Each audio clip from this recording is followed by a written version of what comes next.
Bismillahirrahmanirrahim. Assalamualaikum warahmatullahi wabarakatuh. Alhamdulillahilladzi hadana lihadza wa ma kunna linahtadiya laula an hadanallah. Asyhadu an la ilaha illallah wa asyhadu anna Muhammadar Rasulullah. Raditu billahi robba wa bil islami dina wa bi Muhammadin sallallahu alaihi wasallam nabiyya wa rasula. Rabbi zidni ilma warzuqni fahma waj'alni min ibadika sholihin. Rabbi shrah li sadri wa yassir li amri wahlul 'uqdatam min lisani yafqahu qawli. Segala puji kita panjatkan kepada Allah yang Maha Agung, yang Maha Kasih atas segala curahan nikmat-Nya pada kita, yang memberikan kita suatu bulan yang penuh berkah, yaitu bulan Ramadan, yang memberikan pada kita umur sehingga pada hari ini kita masih bisa punya nafas, punya kesempatan untuk memperbaiki amal kita, yang mengkaruniakan kita dengan iman dan petunjuk. Semoga dengan modal umur dan keimanan itu kita bisa menambah bekal kebaikan untuk perjalanan kita yang abadi pada saatnya nanti. Salam dan sholawat semoga senantiasa terlimpah atas Rasulullah Sallallahu Alaihi Wasallam beserta sahabat, beserta keluarga, sahabat dan orang-orang yang istiqomah menetapi di jalannya. Dan semoga kita semua termasuk hamba-hamba pilihan yang senantiasa taat dalam mengikuti bimbingan dari Rasulullah Muhammad Sallallahu Alaihi Wasallam. Para pendengar kajian Ramadan yang dirahmati Allah, pada tausiah sore hari ini kembali saya mengingatkan begitu banyak nikmat Allah yang diberikan kepada kita di bulan yang penuh berkah ini, bulan Ramadan yang dipersembahkan Allah untuk umat manusia, tetapi hanya orang-orang yang beriman saja yang bisa menangkap pesan yang luar biasa ini. Di bulan Ramadan ini kita mendapat kewajiban untuk berpuasa sebulan penuh. Berpuasa itu bukan merupakan suatu yang dibutuhkan Allah. Allah tidak membutuhkan itu semua. Justru kitalah yang menghajatkan puasa. Karena dengan puasa itu ibaratnya kita masuk bengkel. Manusia yang terdiri dari ada jiwa dan raga diperbaiki pada bulan Ramadan ini. Raga kita, jasmani kita, tubuh kita perlu perbaikan. Barang-barang yang rusak yang ada dalam tubuh kita yang tidak bisa dikeluarkan dengan cara biasa, ternyata Allah menciptakan suatu sistem yang luar biasa. Sistem autofagi. Satu penemuan terbaru dari seorang ilmuwan Jepang, Yosunori Okusumi, yang mendapatkan hadiah Nobel dengan penelitiannya bahwa orang-orang yang berpuasa maka dia mengaktifkan satu sistem dalam tubuhnya untuk membersihkan sel-sel yang rusak, bagian-bagian tubuh dari bagian-bagian tubuh sel yang tidak berfungsi, juga virus-virus, bakteri-bakteri, maka akan disingkirkan. Dia akan didaur ulang sehingga dia menjadi barang yang berguna. Sungguh ini suatu penemuan yang membuka mata kita betapa kasih sayangnya Allah. Benarlah Allah senantiasa menyuruh kita, memerintahkan kita menyebut asmanya Ar-Rahman Ar-Rahim dalam setiap kita membaca surat Al-Fatihah. Begitu besar kasih dan sayang Allah kepada kita.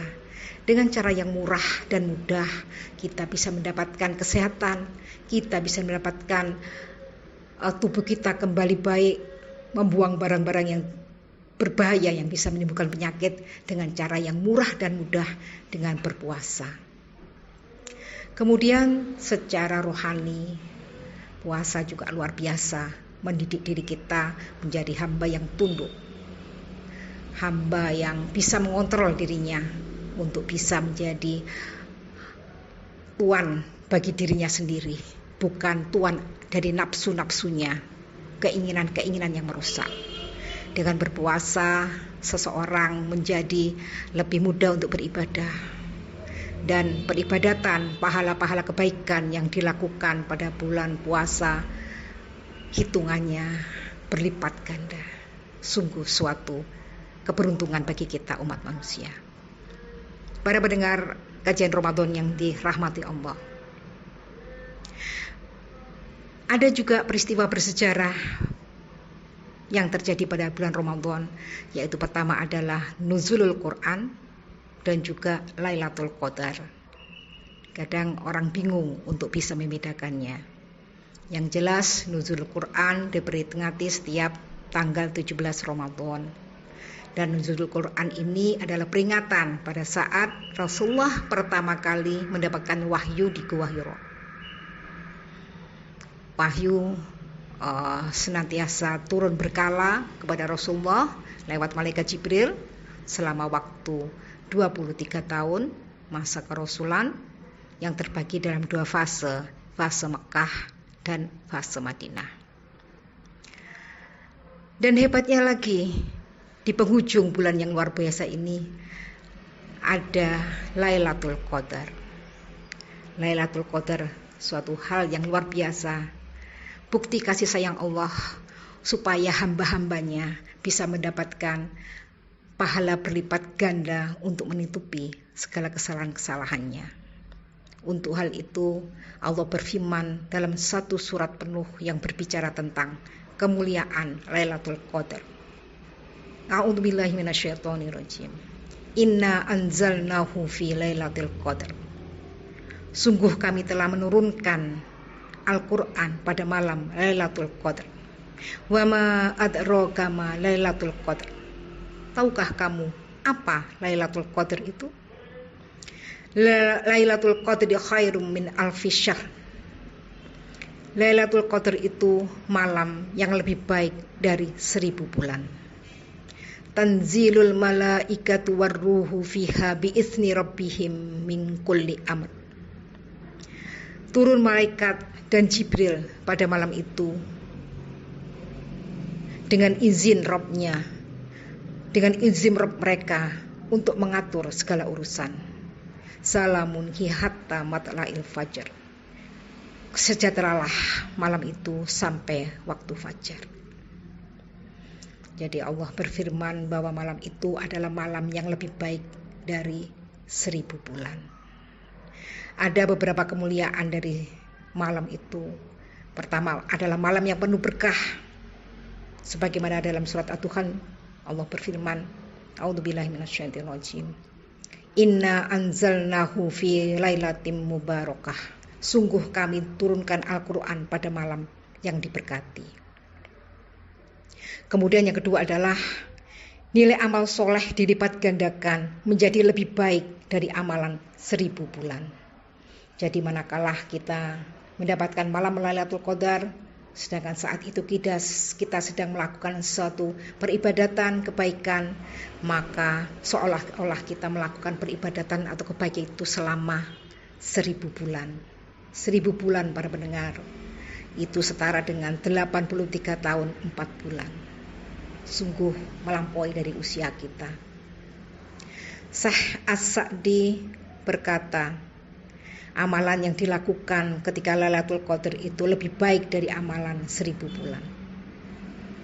Kemudian yang tiga adalah banyak malaikat yang turun bersama dengan berkah dan rahmat Allah Subhanahu wa taala. Sabda Rasul dalam hadis riwayat Ahmad dari sahabat Abu Hurairah, beliau bersabda, sesungguhnya malaikat di malam tersebut di muka bumi lebih banyak dari batu-batu kerikil. Yang keempat adalah malam penentuan takdir tahunan. Dalam tafsir At-Tabari, Imam Qatadah rahimahullah berkata, ditetapkan pada malam itu apa yang akan terjadi selama 1 tahun sampai tahun berikutnya. Jadi ini adalah waktu yang baik untuk kita munajat kepada Allah Semoga segala kesulitan kita, permasalahan kita dari bidang apapun, dari bidang ekonomi, mungkin kita kesulitan dengan keluarga kita mungkin kesulitan dengan usaha kita dan sebagainya. Ini adalah malam penentuan takdir, seperti yang disampaikan dalam tafsir At-Tabari. Alangkah baiknya pada malam-malam yang luar biasa ini kita perbanyak istighfar, kita memperbanyak munajat kepada Allah. Semoga Allah memberikan kebaikan bagi kita pada tahun berikutnya. Dan kita hanya berharap pada Allah yang punya kuasa untuk memberikan kebaikan, untuk menghilangkan segala kesulitan-kesulitan kita. Marilah kita manfaatkan malam yang dihadirkan Allah kepada hamba-hambanya yang soleh, hamba-hambanya yang mau mendengar firman-firmannya yang suci. Dan yang kelima adalah malaikat mendoakan orang-orang yang beribadah. Betapa luar biasanya. Di sini dalam tafsir Ibnu Katsir, Imam Asy-Sya'bi rahimahullah berkata, malaikat mendoakan keselamatan ketika Lailatul Qadar untuk orang-orang yang beribadah sampai terbit fajar. Begitulah para pendengar, begitu agungnya malam Lailatul Qadar sehingga banyak di masjid-masjid orang-orang berlomba untuk menghidupkan malam dalam upaya mencari keberkahan waktu. Semoga dengan munajat-munajat, doa-doa yang dipanjatkan kepada Allah itu akan bisa menambah bekal kehidupannya. Terus kapan Lailatul Qadar itu? Rasul bersabda, carilah Lailatul Qadar pada 10 malam terakhir. Hadis riwayat Bukhari Muslim dari Aisyah radhiyallahu anha. Dan pada hadis yang lain juga, carilah Lailatul Qadar pada malam ganjil dari 10 malam terakhir bulan Ramadan. Rasul yang begitu menyayangi umatnya, pengikutnya, memerintahkan kita setelah Allah mengabarkan bahwa akan menghadiahi kita dengan malam yang lebih baik dari 1000 bulan. Rasulullah juga memerintahkan kita, carilah Lailatul Qadar. Ini sudah satu perintah yang jelas, apakah kita mau memanfaatkan kesempatan yang baik ini. Terus apa yang kita lakukan pada malam-malam terakhir, 10 malam terakhir ini? Yang pertama adalah anjuran untuk iktikaf di 10 hari terakhir.